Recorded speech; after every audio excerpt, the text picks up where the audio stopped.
ಸಾಧನೆ ಮಾಡ್ಕೋತ ಹೊಂಟಿರ್ತೀವಿ. ಆದರೆ ಸಾಧನೆ ಮಾಡ್ತಾ ಮಾಡ್ತಾ ಹೊಂಟಾಗ ಒಂದು ಹಂತದೊಳಗೆ ನಮಗೆ ಏನು ಅನ್ನಿಸ್ತದಪ್ಪ ಅಂದ್ರೆ, ಇದು ನಾನಾ ಮಾಡ್ಲಿಕ್ಕತ್ತೀನಿ ಬಿಡ್ರಿ, ನನ್ನಿಂದನೇ ಆಗ್ಲಿಕ್ಕತ್ತದ ಇದು.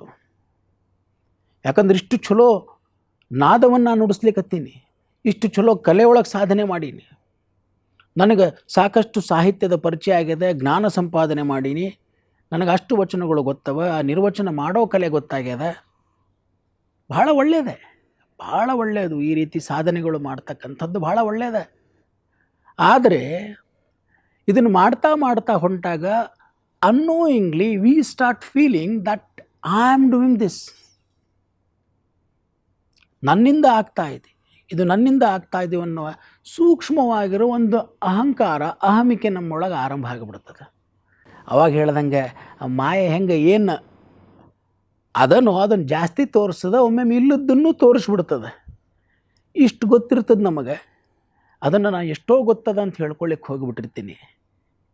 ಅದು ಆ ಕಲೆಯನ್ನಾಗಲಿ ಜ್ಞಾನವಾಗಲಿ ನಾವು ಪ್ರದರ್ಶನ ಮಾಡ್ತಾ ಮಾಡ್ತಾ ಹೋದಾಗ ಪ್ರದರ್ಶನ ಆಗ್ತಾ ಹೋಗುತ್ತೆ, ಆ ದರ್ಶನವನ್ನು ನಾವು ಮರಿತಾ ಹೋಗಿಬಿಡ್ತೇವೆ.